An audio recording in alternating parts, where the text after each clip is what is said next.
નમસ્કાર દર્શક મિત્રો, ધ લોકસત્તા શોમાં આપનું સ્વાગત છે। પ્રચંડ વાવાઝોડા સર્જવા માટે જાણીતી બંગાળની ખાડીમાં વધુ એક ચિંતાજનક હવામાન પ્રણાલી સક્રિય થઈ છે।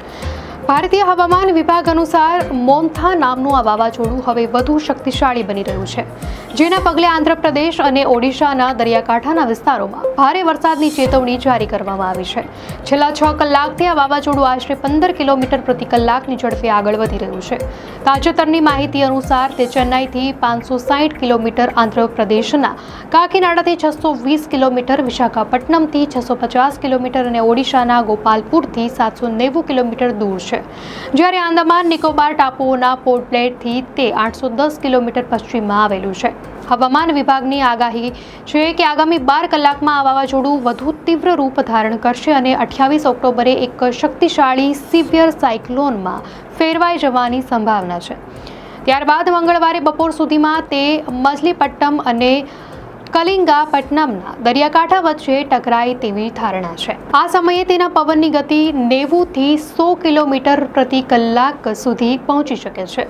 નોંધનીય છે કે આ વાવાઝોડું એવા સમયે સક્રિય થયું છે જ્યારે અરબી સમુદ્રમાં પણ એક ડિપ્રેશન સર્જાયું છે, જેના કારણે ગુજરાતના અનેક વિસ્તારોમાં રવિવારથી વરસાદી માહોલ જામ્યો છે। આ ડિપ્રેશન અરબી સમુદ્રમાં મુંબઈથી 720 કિલોમીટર, પણજીથી 750 કિલોમીટર અને મેંગલોરથી 940 કિલોમીટરના અંતરે સ્થિત છે અને આગામી 24 કલાકમાં તે પૂર્વ મધ્ય અરબી સમુદ્ર તરફ આગળ વધે તેવી શક્યતા છે। બંગાળની ખાડીમાં સર્જાયેલા મોન્થા વાવાઝોડાના કારણે આંધ્રપ્રદેશ અને ઓડિશામાં તંત્ર એલર્ટ મોડ પર છે। મીડિયા અહેવાલ અનુસાર આંધ્રપ્રદેશમાં સોમવારે ભારે વરસાદની અને મંગળવારે અત્યંત ભારે વરસાદની સંભાવના છે, જ્યાં કેટલાક સ્થળોએ 20 સેન્ટીમીટરથી પણ વધુ વરસાદ પડી શકે છે।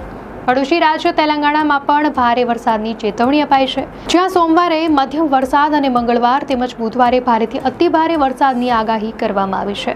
આ દરમિયાન આંધ્રપ્રદેશ અને યનમના દરિયા કિનારે સોમવાર સવારથી જ 45 થી 55 કિલોમીટર પ્રતિ કલાકની ઝડપે પવન ફૂંકાઈ રહ્યો હતો, જે આજે 65 કિલોમીટર પ્રતિ કલાક સુધી જઈ શકે છે। તો મંગળવારે જ્યારે વાવાઝોડું નજીક આવશે ત્યારે પવનની ઝડપ 70 થી 80 કિલોમીટર પ્રતિ કલાક રહેશે અને સાંજ સુધીમાં તે વધીને 100 થી 110 કિલોમીટર પ્રતિ કલાક સુધી પહોંચી શકે છે।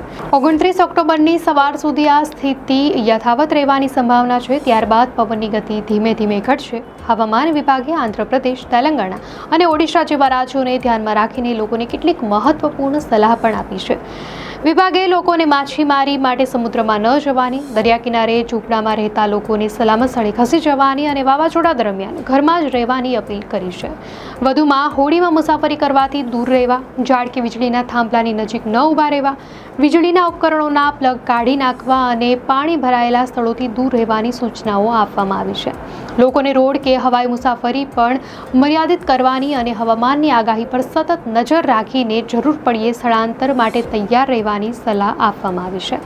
ભારતના સમુદ્રમાં સામાન્ય રીતે ચોમાસા પહેલા એપ્રિલ અને મે મહિનામાં વાવાઝોડા સર્જાવા માટે સૌથી વધુ અનુકૂળ પરિસ્થિતિઓ હોય છે। ભારતની ખાનગી હવામાન એજન્સીના જણાવ્યા અનુસાર અરબી સમુદ્રની સરખામણીમાં બંગાળની ખાડીમાં સામાન્ય રીતે વાવાઝોડા વધુ સર્જાતા હોય છે। વાવાઝોડાની તીવ્રતા જે તે સ્થળના તાપમાન પર નિર્ભર કરે છે। વાસ્તવમાં પાણી અને હવાના તાપમાનને કારણે સર્જાતા લો પ્રેશરના કારણે વાવાઝોડા જન્મે છે અને તે મુજબ જ તેની તીવ્રતા પણ વધતી ઘટતી રહે છે। એક અહેવાલ અનુસાર ગત વર્ષે પશ્ચિમ કાંઠે ત્રાટકેલા વાવાઝોડા નસર્ગના નિર્માણ દરમિયાન પાણીની સપાટીનું તાપમાન 32 ડિગ્રી સેલ્સિયસ હતું। ભારતીય હવામાન ખાતાના રિપોર્ટ અનુસાર અરબ સાગર ક્ષેત્રના તાપમાનમાં 1981-2010ના સરેરાશ તાપમાનની તુલનામાં 0.36 ડિગ્રી સેલ્સિયસનો વધારો જોવા મળ્યો હતો અને સપાટીનું તાપમાન જ દરેક વાવાઝોડાની શક્તિનો મૂળ સ્ત્રોત હોય છે।